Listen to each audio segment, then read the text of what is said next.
Hello, my name is Meredith Kutz, a Professional Development Associate here at NACE. I'd like to welcome you to today's webinar, Transforming Career Services from a Department to a Strategy. It is my absolute pleasure to introduce Caitlin Dumont, Director of University Partners at Kaplan. Thank you, Meredith, and thank you, NACE, for your partnership in presenting today's conversation on the topic of transforming career services from a department to a strategy. And thank you to all of you for taking the time to join us for today's discussion. Once again, my name is Caitlin Dumont, and I am the Director of University Partners with Kaplan, and I have the pleasure and the privilege of working with our speakers today on Kaplan Career Corps, the first and only shared services model for career development, addressing the fundamental needs in career services of scale and industry-specific relevance. Today's session will be an organic dialogue between career development thought leaders moderated by Andy Chan, Vice President for Innovation and Career Development at Wake Forest University. Andy oversees the award-winning Office of Personal and Career Development and Mentoring Resource Center for Students and Alumni. Andy also oversees the Wake Forest University pre-college programs and the Wake Forest University Board of Trustees Innovation Committee. As many of you know, Andy's career mission is to transform traditional career services into a mission-critical component of the college experience. He is known for his TED Talk, Career Services Must Die, and the sequel, CS Must Die Part 2. Andy and the Office of Personal and Career Development have been featured in numerous publications, including the New York Times, the Wall Street Journal, and the Washington Post. Andy coaches and mentors executives and students of all ages and backgrounds. As a professor of practice at Wake Forest University and Stanford's Graduate School of Business, he has taught entrepreneurship, leadership, career success, and career and life vision. Andy previously led the MBA Career Management Center at Stanford University and has held executive leadership roles in edtech startups, including The Learning Company, MindSteps, and eProNet, and worked at the Clorox Company and Bain & Company. Andy earned his MBA and undergraduate degrees at Stanford, and additionally, Andy and Wake Forest University are design partners and co-innovators in the development of Kaplan Career Corps. Joining Andy today, we have three of our Kaplan Career Corps founding partners. Dr. Carrie Folter is Provost and Chief Academic Officer at Point Loma Nazarene University. Carrie is responsible for all undergraduate and graduate operations in the area of curriculum, instructional programs, educational policy, academic planning, academic resources, and accreditation. He is also a member of the President's Cabinet. He was a professor of biology at Point Loma Nazarene University starting in 1994 and biology chair from 2002 to 2008 before moving into administration.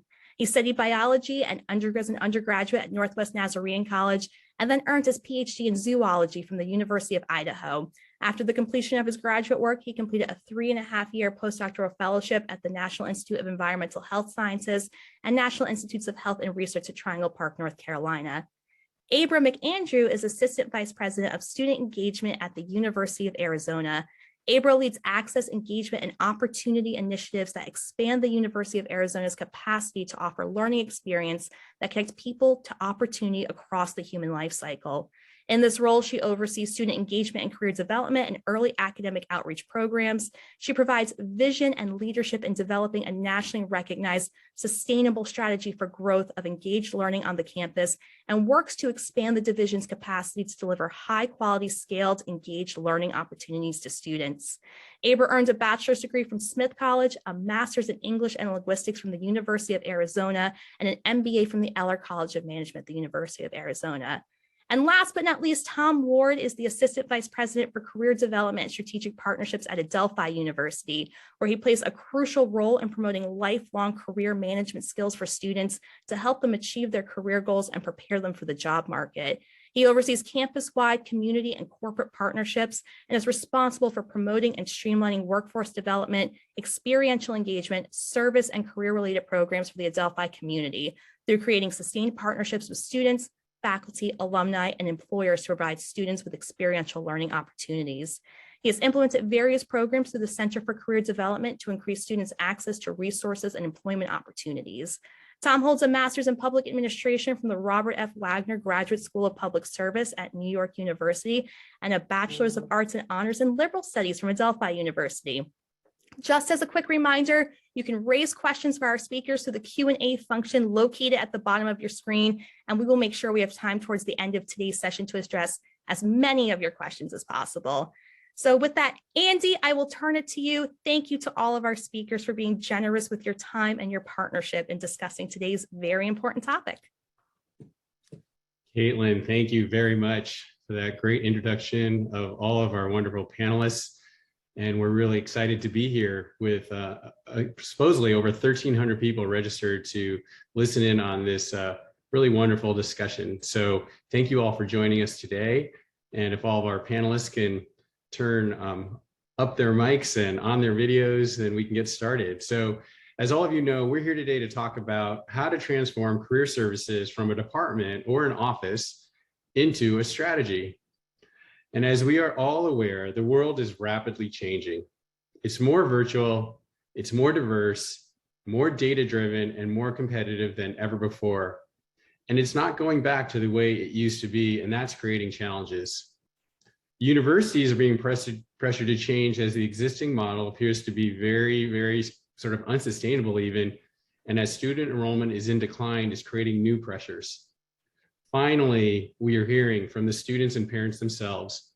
They are really expecting a clear ROI from the college that they choose to attend. And what does ROI really mean in their eyes?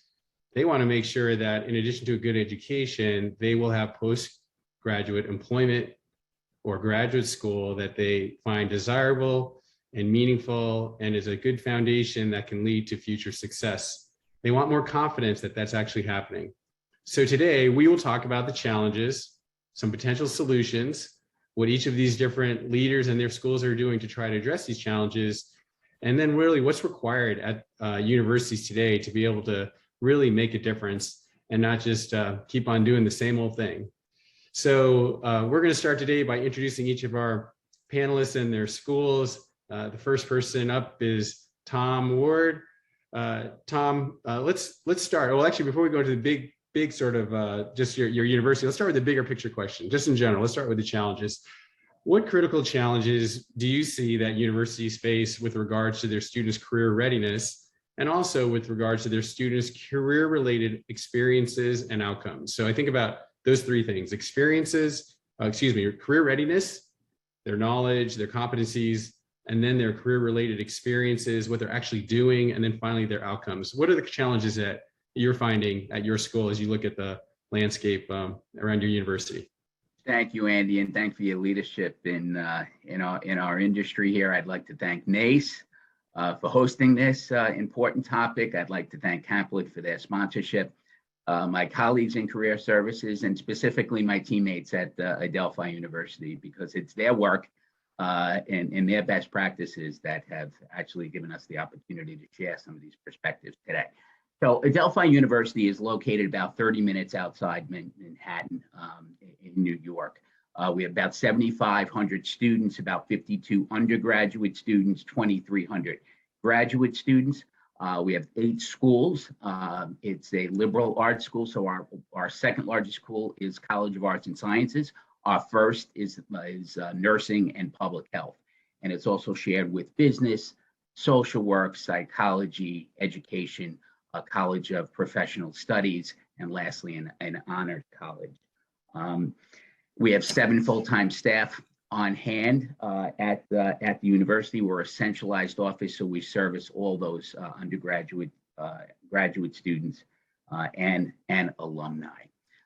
Just to kind of give you a perspective of us, we are also located in 2015 in a new building in the center of campus. We share neighbors with our Office of Alumni Relations, our Office of Admissions, and we're also housed in the School of Nursing and Public Health. So it is in the Nexus building, so it is in the center of campus there. And so to address your question there, Andy, we are one of the things that we do, and in this spirit of March Madness, we consider ourselves a mid-major. Right, so we have 7 folks that are working to, when we talk about career readiness, a very broad topic, right? So we have students that are preparing to be professional dancers, and we have students that are very career focused and know that they want to be accountants. So, where in between can we serve? Well, we specifically are housed within the Division of Student Affairs. So we work very closely with the academic community on a variety of initiatives that we'll talk about a little bit later on. But one of the things at Adelphi and its culture is that it's not expected that the Center for Career and Professional Development, that it's only these 7 folks that are responsible for the career readiness of all our students. One of the things that we've recently gone into is our second momentum plan, Momentum 2. And a really important piece in that is the infusion of career services throughout the student experience. Students don't think of it, whether it's student affairs, academic, student athlete, they think of it as one experience. So one of the things that we've really tried to do, because there are multiple challenges, how do we scale for this, right? How do we reach all students when we talk about the diversity, equity, and inclusion and belonging challenges, right? And then how do we do it in a way, again, to scale it and tailor it to best what students are expecting. So when we talk about experiences, there are a whole slew of experiences, whether they're doing internships, whether they're doing campus employment, whether they're doing alternative spring break opportunities. How do we assist in helping students see those experiences, not one transition at the Career Services Office, and think broadly? One of the things that we've done, and I know we're going to talk a little bit about this later on, but we're very proud of our partnership, and you're going to hear me talk a lot about this later on, is partnership. The partnerships with NACE, the partnerships with the Kaplan Career Corps program, because these are some of the things that, how do we scale? How do we do it where budgets are being restricted, right? How do we connect with students on their terms, right? So I'm going to pass it back off to Andy, but just kind of wanted to put it into, these are some of the challenges and some of the worries on our minds at Adelphi. Thank you. Great. So what I'm hearing there, that one particular area is this whole idea of how do you make this more than just the career office's responsibility? Sounds like you've done that there, but we can talk more about that in a little bit. The second is how do we scale it to reach all students, but then also make it tailored? So that's interesting. Like, how do you do both of those things? Because students are all looking for different things given what they're studying or where they are in the process. And then finally, it sounds like a third one is related to all students and thinking about diversity, equity, and inclusion and belonging. That's another initiative that a lot of us are doing at different schools, but that's another thing to keep in mind as we think about challenges in this work. So great. That's a great start, Tom. Hopefully you didn't take all of everyone else's challenges, but we'll see what Abra has to say next. So Abra, why don't you get started and talk about the University of Arizona and some of the challenges that you see? Yeah, thanks, Andy. And I think, to couch it in an umbrella term, the challenge is really to respond to our context, right? That's the big challenge. And so the context for us, I would echo scale. We're a university of 49,000 students. The majority of them are based in our main campus, but we actually have about 10,000 students that are, fully online students or based at campuses globally and elsewhere in the state. So, that's part of our context, graduate students as well as undergraduate students. The other context is that, where we're located geographically, we're about 64 miles from the US-Mexico border. We're a Hispanic serving institution, federally designated as such to serve our local community. And that's not a challenge, that's an asset to us, but it's at the same time, what you said about personalization and scale going together, how are we really addressing the population that we're here to serve and leveraging the community as an asset, and at the same time, recognizing we're a city of 1 million people, the university is the largest employer in our city, right? And so geographically, yes, we're providing talent to our community, talent's coming from our community. At about 27% of the students who enroll as first-time, full-time students are from Tucson High School, but we keep about 39% of our population that graduates on the other end of an undergraduate degree here in Tucson, right? But then there's, 61% that are probably going somewhere else because they need to, right?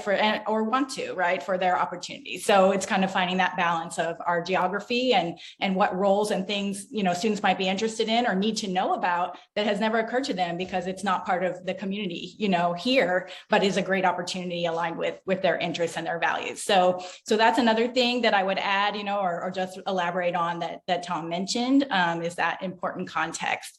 And then, just student engagement in general. Like there's a lot of demands on their time and attention, in particular in our context of, a third of our students are Pell eligible students. So many of them, that means they're working, right? Are balancing a lot of other things in their life. So how do we leverage that again as an asset, but also how do we provide something that meets them where they are in terms of their time and attention and capacity to integrate these experiences that are really important, the knowledge and the learning pathways, right? To know what you need to know, but also to be able to have these experiences that enhance their resume, right? That are truly aligned with their career goals, such as internships, meaningful student employment, those kinds of things. So those are the key ways that our context, I think, we have to keep in mind. I'll also just mention that my role reports through the Division of Enrollment Management. And I think that is a response to the challenge that you mentioned, Andy. How do we counter that view or that message in the media that, is a degree worth it?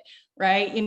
I think we're trying to send the message with how we're structuring here that we see from the moment that you join, or even pre-college, which is part of my, portfolio as well. Like from pre-college through, like we see the end, we're beginning with the end in mind, right? What you want to accomplish. Wow, that was a lot there, very powerful. And I really appreciate the scale of which you have to be thinking with 49,000 students, 10,000 online. That idea that, the kind of way you have to think about your problems and solutions are very different from a school that's the scale of Wake Forest, which is more like, 5,000 undergrads and 3,000 grad students, or, where Thomas is, it's a bit sort of similar to Wake Forest. It's very different. And so you have a lot of different kinds of challenges. They're all the same in terms, but they're very different. Also the context of your geography and the expectations of your students, of the state government, of, what your university is supposed to provide to your community. And I thought you spoke very well about the fact that, as we know, students are starting to realize, and we've realized that time is very different now when people are getting super comfortable with doing things online. And that the idea that everyone has to be in class and even actually has to do their internships in person, no matter what our philosophy is about that, have to get used to the idea that employers are recognizing in order to actually get the best talent, they actually have to be comfortable having virtual as a solution, both in terms of hiring, but also in terms of employing. So I think that's great for you to name all those things. All right, well, let's move to Carrie. Carrie, talk a little bit about Point Loma, as well as some of the challenges that you're seeing from your vantage point. And also the fact that you are the provost at your school. Yes, so thank you. Point Loma Nazarene University is in San Diego, California. We're a liberal arts, faith-based institution, probably about 2,700 undergraduate and close to 2,500 graduate and adult degree completion. Probably within the next year or two, the adult and the graduate and adult degree completion are going to outpace the undergraduate from an enrollment standpoint. So that is a challenge that's coming forward. We're also distributed across 5 different campuses, 4 of them here in San Diego, 1 of them in Bakersfield. So we have kind of a distributed model there in terms of our ability to serve all the students that we have. We have mixed modalities from face-to-face to remote, kind of hybrid, to all the way fully online. And so all of those modalities, so the challenge of how do you deliver effective and impacting career services across multiple modalities. Tom and Abra really highlighted a lot of the same challenges that we have, on scalability, making sure you have access to when the students are needing it. And so kind of how do you have kind of a 24/7 access with that? How do you scale across multiple locations? Our particular staffing is it's a little bit unique in that we just shifted it from career services in student life to career services under me. We had one of those unique abilities of starting with a blank slate. And so we are in the middle of creating our plan, kind of moving forward. We're really moving away from that career coach and individual transactional model. We'll get into all of that a little bit later, but that's a particular challenge. And the ones that I would name that maybe are different are, or at least haven't been mentioned yet, are really around faculty development. And so our career services used to be just kind of transactional with students, kind of one-on-one. And what we're really trying to do is partner with the academic programs so that all those transactional things are embedded within the curriculum. And we're helping the faculty translate their language of academia into the language of employability and career readiness. And so those are some of the challenges we have. It's a culture shift for us here at the university, but so far we're a year into it, or not quite a year into it, and it's been really exciting results.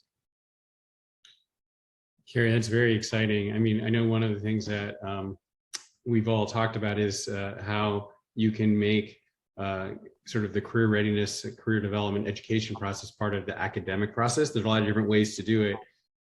With you being the provost, you have obviously oversight of that. Maybe for a second, we can definitely see the vision of what you're talking about. A lot of people like to talk about that. How and what are you doing specifically that you're finding really is working?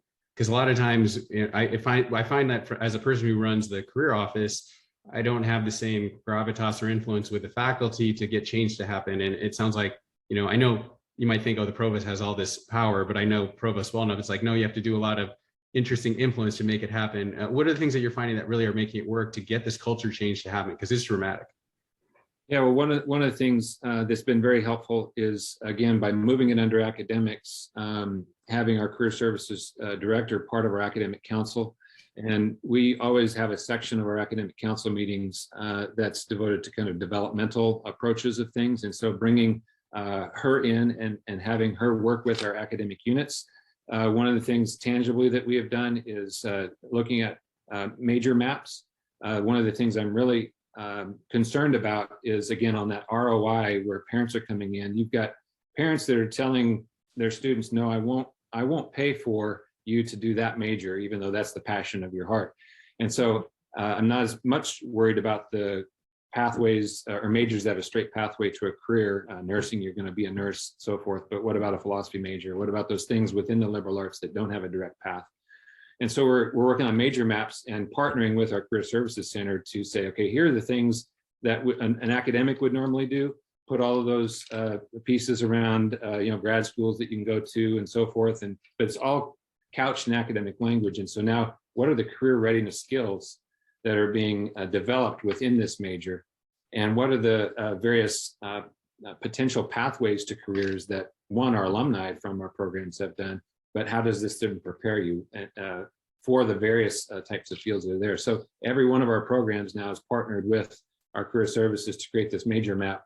That major map will then live on our website and also used within our admissions and enrollment as the parents come in, to be able to talk about how every one of our programs is going to prepare a student for employability, and really trying to get students into those areas where their passions are, not just one that has a straight line, obvious relationship to a job. That's great. I have one more question, then I'll go back to Abra and then go back to Tom. So one of the things that I know that you are doing in a lot of ways is redesigning your career office. So like you said, a bit of a blank slate. Can you talk a little bit about what the structure is, what the backgrounds of the people that you've hired? It's a little bit different than what has been traditional, which is, mostly the tradition of career coaches or counselors, an employer relations team. And most people have had some experience working or gotten master's degrees in counseling and things like that. But my impression is that you're looking at hiring different kinds of people and having a different kind of structure given what you described. Can you talk about that? Yeah, we actually have gone away from that idea of a career coach and really looking at people who have a skill set that allows them to facilitate a whole variety of interactions. And so whether it be networking between various alumni, back to an academic unit, or networking out to particular businesses and introducing business leaders to faculty members in our particular programs. So it's a skill set of someone who's a young professional who has experience in a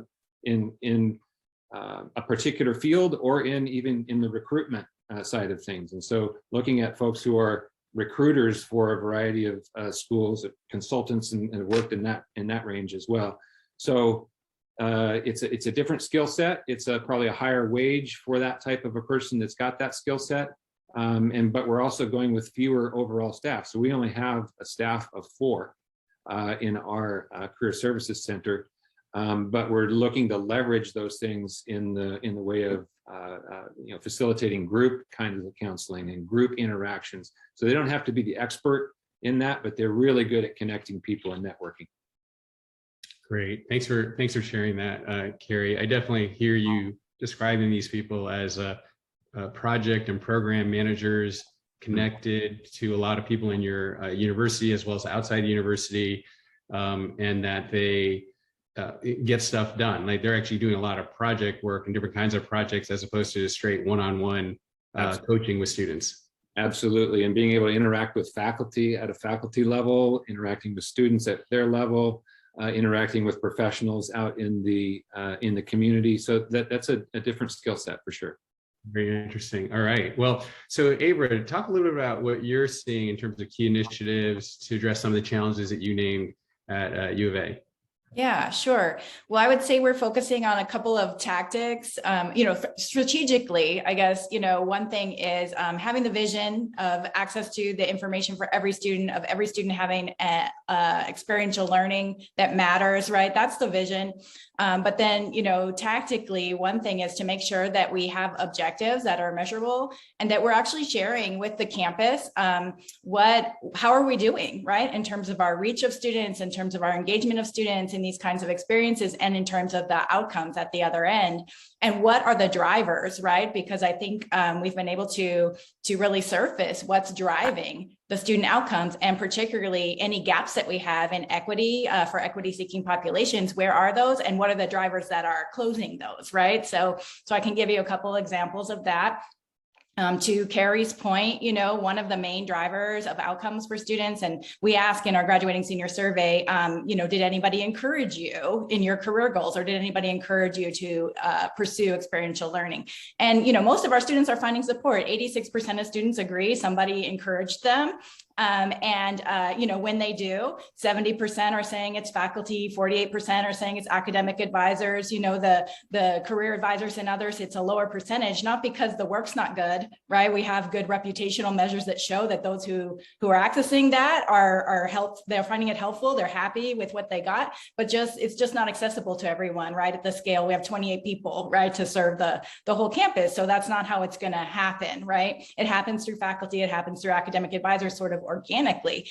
And in addition, if a student strongly agreed that somebody had encouraged them, they're 1.8 times as likely to be reporting an outcome, right? A graduate school outcome or employment outcome. So we can go back to our community and say, what you're doing makes a difference. What if we did it more intentionally, right? What if we did it with more knowledge and ability and capacity? And so, some of the tactics is to bring peer groups together, either to develop and design experiential learning experiences, or like the Career Champions program that I think Mary Francis, who runs that, is on the call today, which is working with those faculty and advisors who want to integrate career encouragement and support into their programming, right? To know what resources we have, but then also to design their initiative, right? What are they going to do? So that's one thing. So peers, platforms, Career Corps we can talk about, right? What are the platforms that we're using that actually provide pathways and scale and personalization at the same time, so that students can access these. So we also have some other partnerships, that we're looking at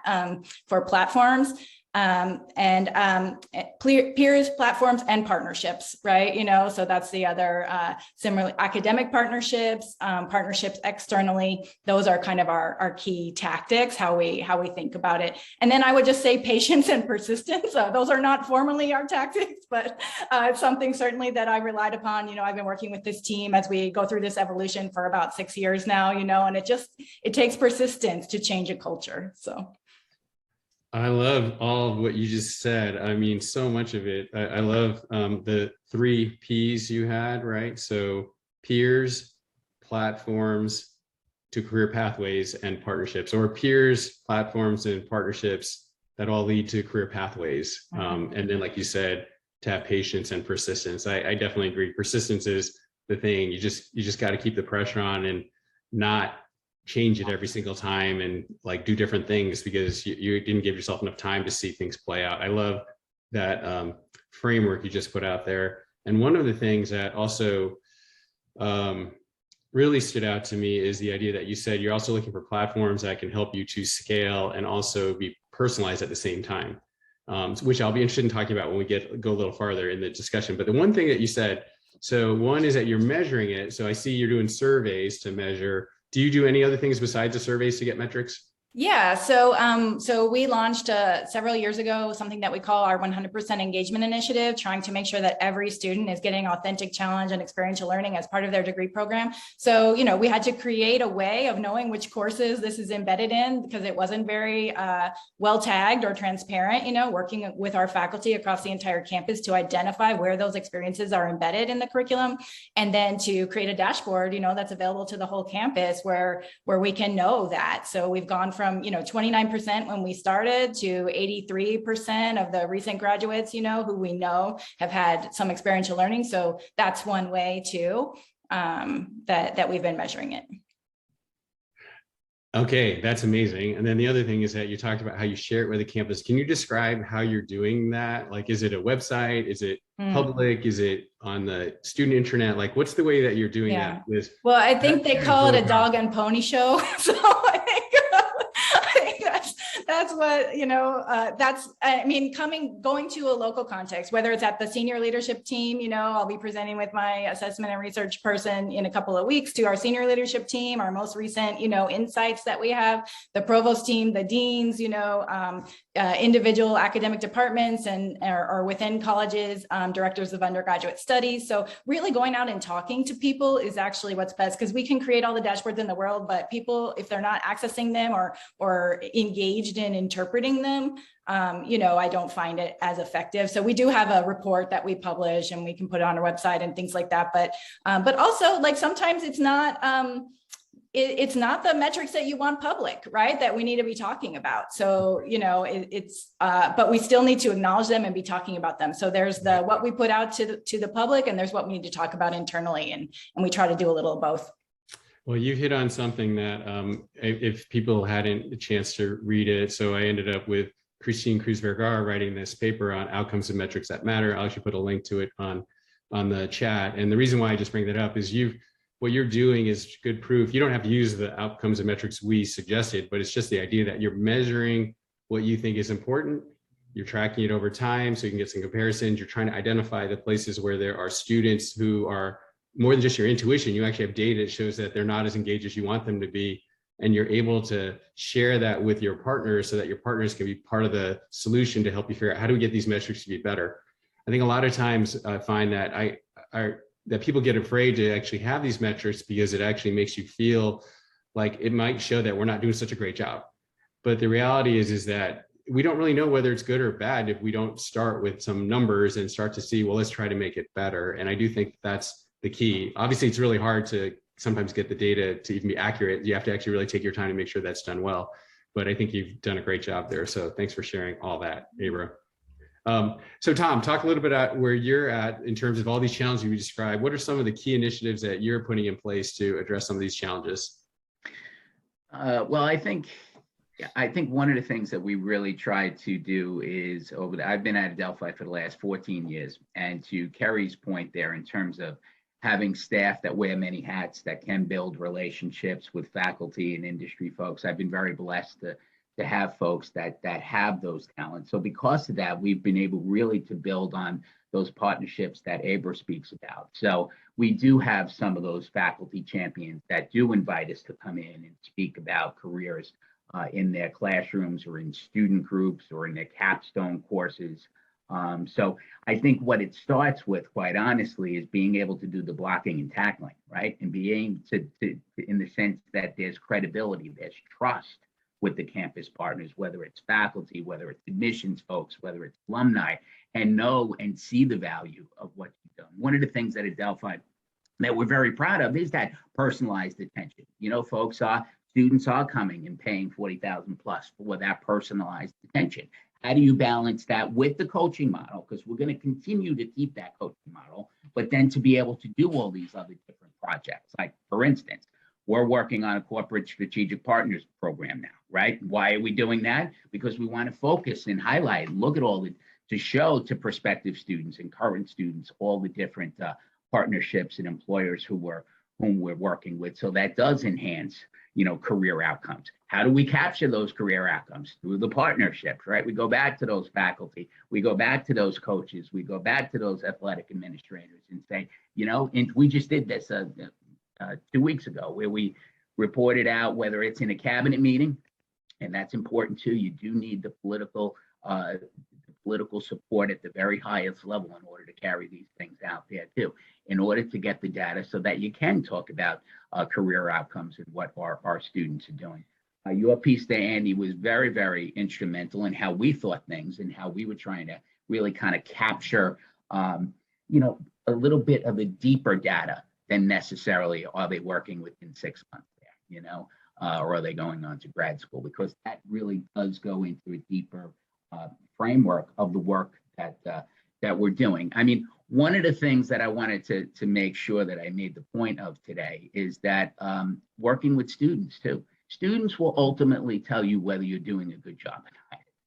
And one of the things that we've been able to do, and it's through the Kaplan Career Corps, our Student Government Association actually supported this financially. So I mean, there was that buy-in. Otherwise, if we didn't have that reputation and we weren't doing the next right things, they probably wouldn't have said, no, thank you, but not so much. So organically, because sometimes we can get very big picture stuff and then lose sight. It's if you're doing a good job, the students will tell you. And I think I can probably safe to say that everybody that's in this Zoom call here is working for the best interest of our students, and it's important work. And I think that's something that partnerships, we wouldn't be able to do the work that we're doing without our partners. So whether it's external or internal, we can't do it alone. I know for sure, personally, I haven't figured it out. That's for darn sure. And that's why, we joined the Kaplan Career Corps, and we're very proud to be with the founding members here because it's exciting. And, you do have to think like an entrepreneur. And how do you shape your business with a very, very fast changing landscape? So that's what I wanted to mention. I like how you mentioned that. I do feel like what we're being asked to do in our roles now in universities, as well as especially in the career offices, is how can we be entrepreneurial? Not entrepreneurial from the standpoint of making money, although if we can do that, that's great. But it's really, how do we think out of the box about coming up with solutions to address the reality that we are not satisfied with just the students who come to our offices and helping just them? And how do we actually find ways to get more people on campus to be part of our solution and be partners? And so that does lead us well to this point. So we're all at very different schools.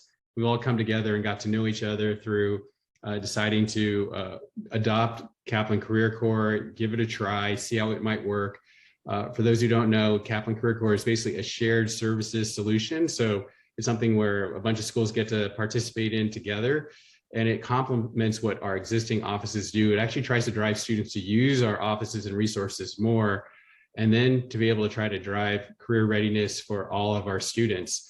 And there's two main ways: asynchronous online career course modules and career education modules that was developed by a professor at Wake Forest, and then advising and experienced role and industry specific specialists. So oftentimes these people are people that have experience in industry in the most sort of hot sectors that my own career coaches don't have necessarily as much knowledge as they do. So we've added that as a way to supplement what we currently have and try to get to all students in a bigger way than we already have. But I'd be curious, I'll start with you, Tom.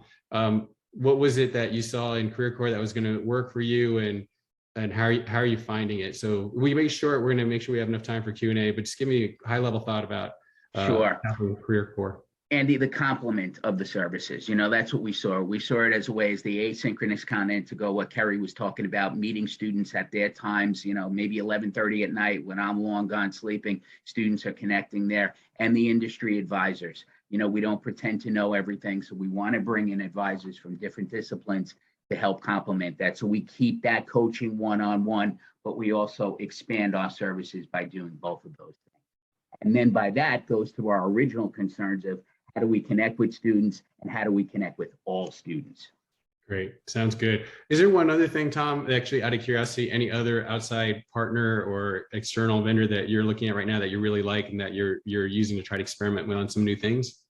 Well, we've been a long-term partner with Handshake, and so we've also worked with them. So again, as my spirit of my talk before, it's seeing why do we enter into these partnerships? Are they serving different things?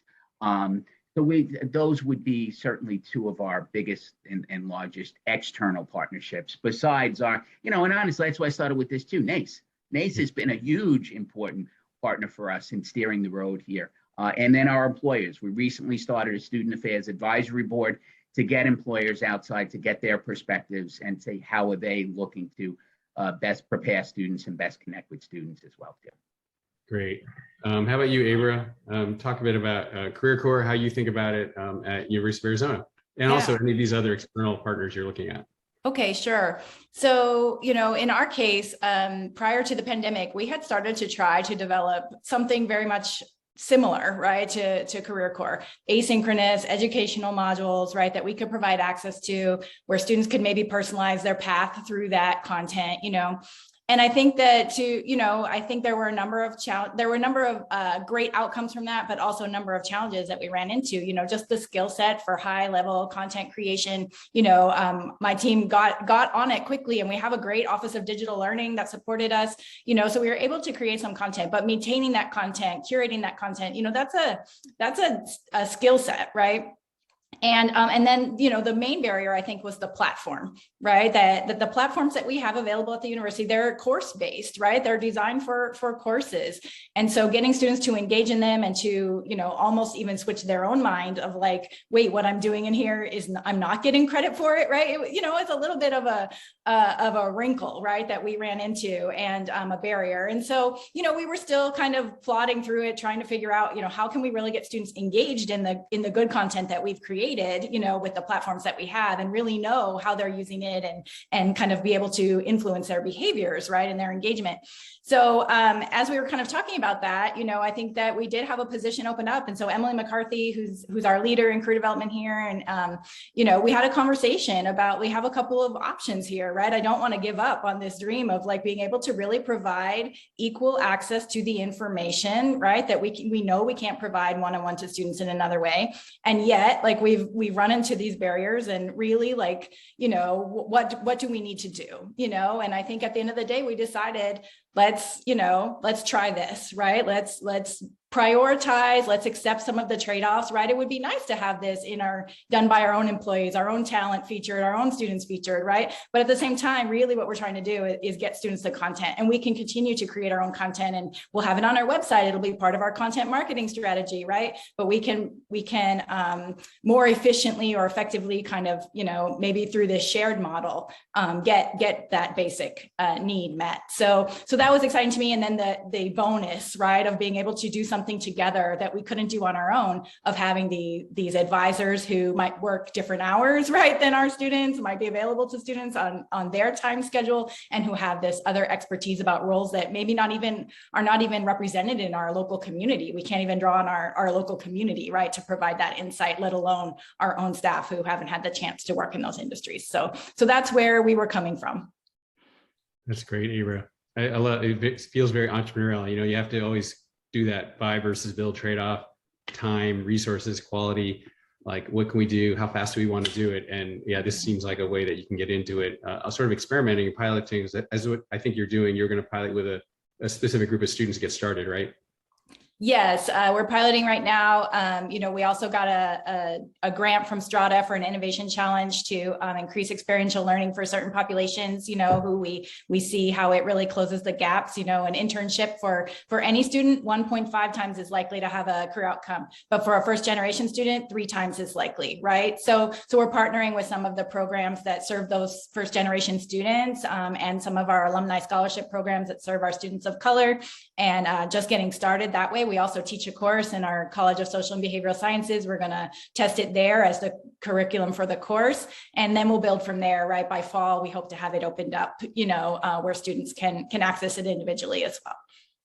Yeah, you just described something there that's important, that there are populations of students, that there are foundations who want to help you understand how can you help them better, give them more access, more information, more opportunity. First generation, students of color, Strata, NetView, Council of Independent Colleges. Like there's a lot of places where people want to give money to help support you doing these kinds of experiments. So I appreciate how you've also been resourceful in that way. Great. How about you, Carrie? Talk a little bit about Career Corps with your very unique career team and sort of a startup in a way for the whole university, new culture change. Yeah. So really the vision for our new structure started as we sat in on we were at a network on vocational education conference, and Andy, you were keynote speaker there, and my career services director, who is currently in student services, and I were sitting next to each other. And at the end, we just sat there and looked at each other, kind of mouths open, saying, okay, how do we get there?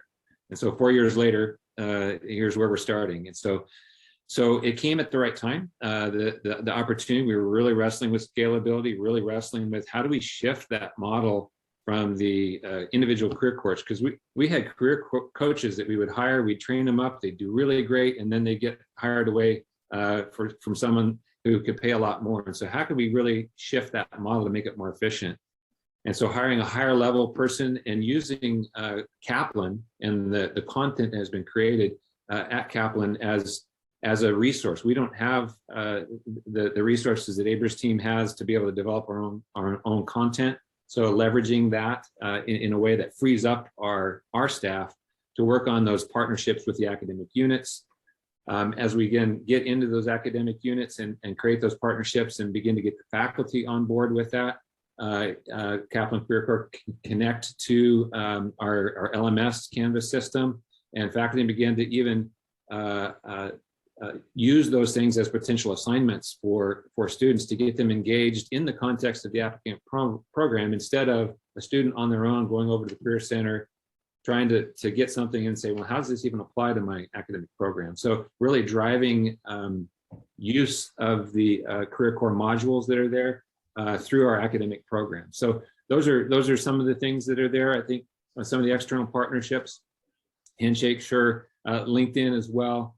But one of the things we've already seen from this new model is even kind of a local economic development chamber, EDC.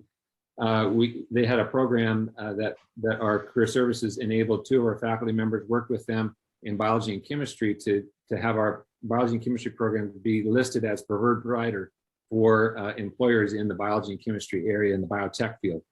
And so now our faculty now got trained up, they're in that, we got accepted with our application and we're listed. And so now that's one of those pathways into one of the really hot employment sectors in San Diego. And that's just the beginning of what I hope is going to be several of those linkages of our faculty out to the kind of the external sectors.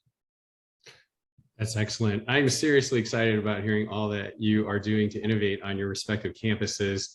All of the things that you articulate are the same reasons why, even as big a team as I have and as engaged as a student body I do have pockets of students who are not engaged.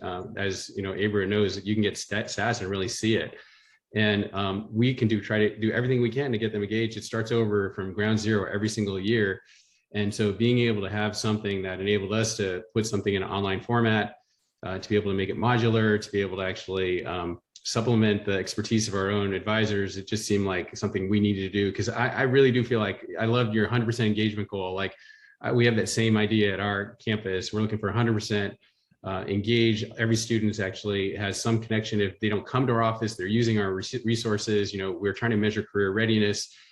We know we have great outcomes, but we know during the process, students can have better outcomes if they're actually using the resources. As you said, you have the stats, Abra, that talked about it. And we do know that our students of color, our first generation students, our international students, our student athletes, they aren't doing the same thing as everyone else. And so they don't even know that they're falling behind. We know it. And it actually, I feel almost like a moral obligation. We got to do something better. So that's definitely propelled us to all be, I think, very innovative. It's fun to work together and learn from each other as we've talked about some of the ideas that we're doing.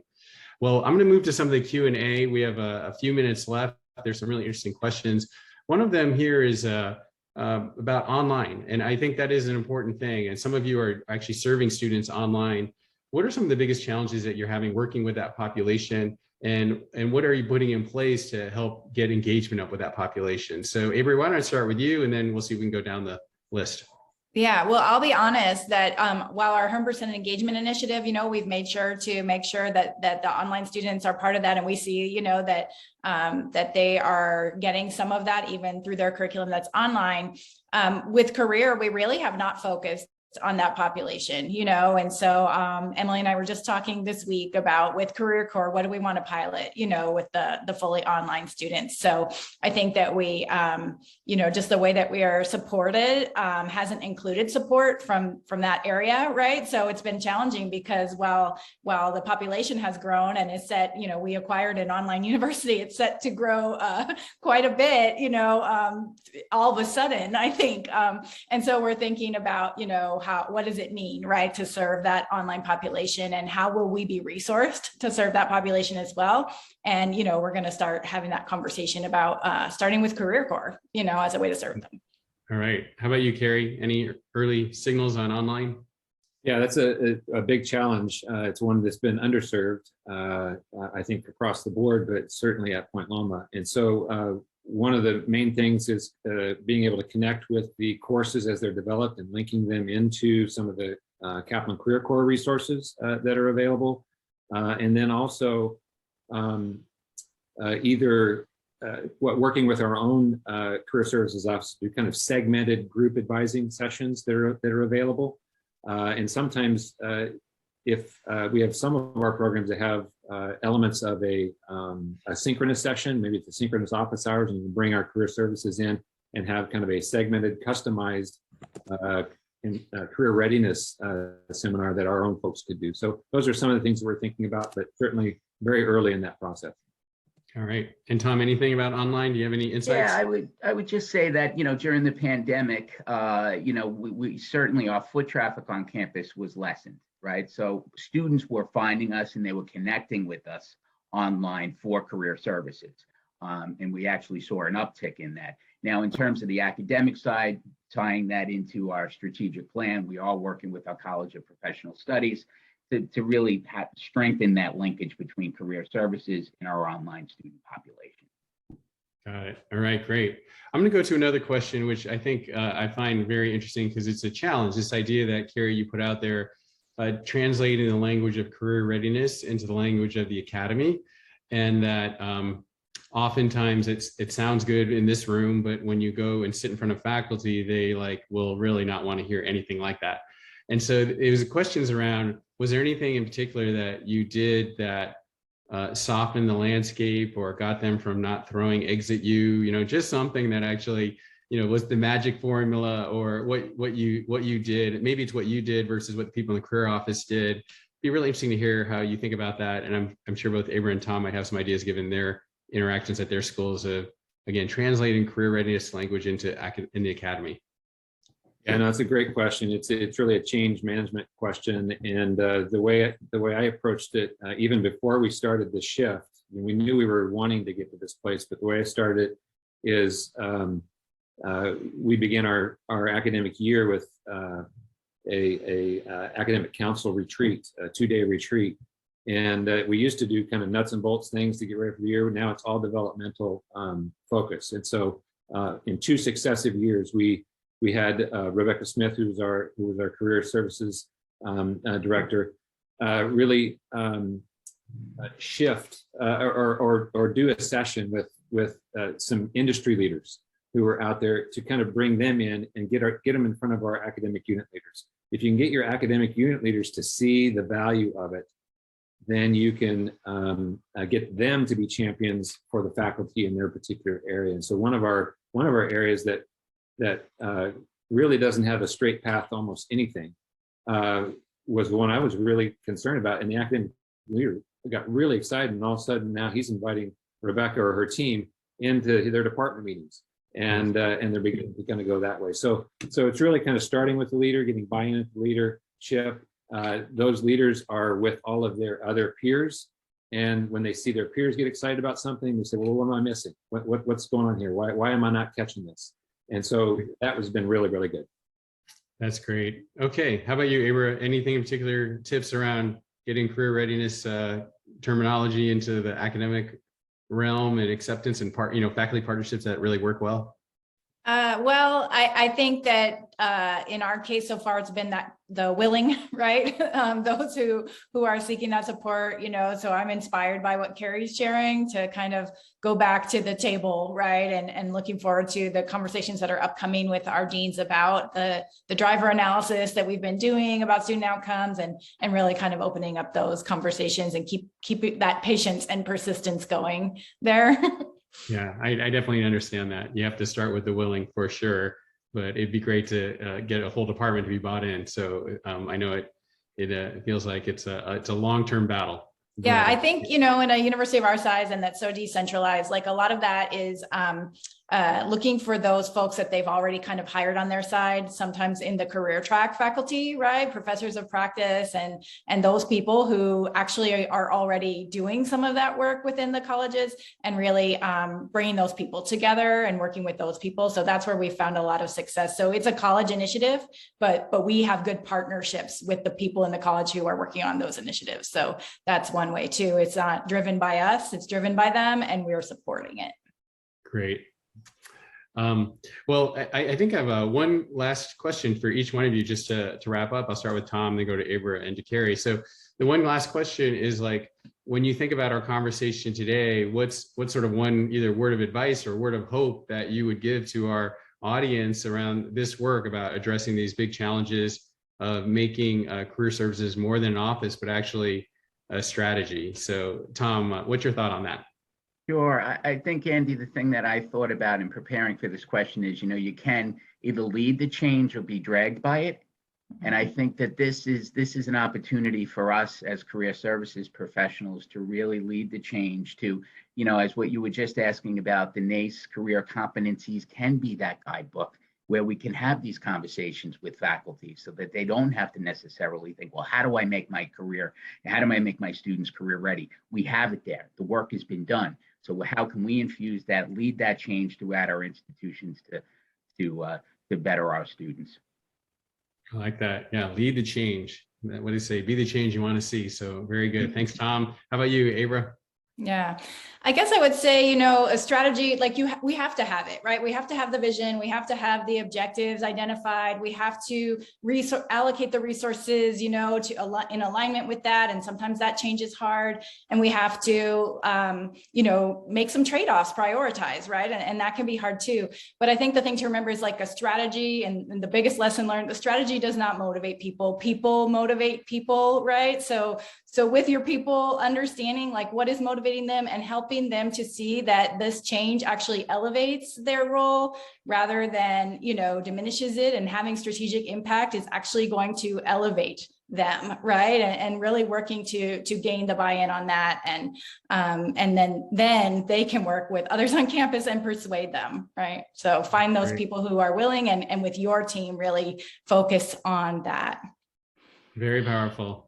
Yeah, this change that we described is really affecting the whole university, even though historically career services was not at the middle. We're actually being sort of pulled into the middle or being pulled and pushed at the same time, which makes our roles more important, but we have to be inspired to make the change as partners with everyone, not, put all of the work on our own backs and think we're going to carry it. So I love that. Yeah, people have to be inspired. So thanks for sharing that. How about you, Carrie? What's the final thought? Yeah, I think I like what both Tom and Abra said, and so I've had to pivot because part of what they were saying with me. But I would say break down silos, strategically break down silos. Oftentimes these things get kind of packed into a particular area, and I think in today's world, even when we think of how universities are siloed by majors, by departments, by different offices, you've got different cabinet level pieces. You really have to elevate the whole idea of career services into kind of the university strategic plan. So by us moving under academics, one of the major silos we were able to get through there was I now have access to all of the academic units.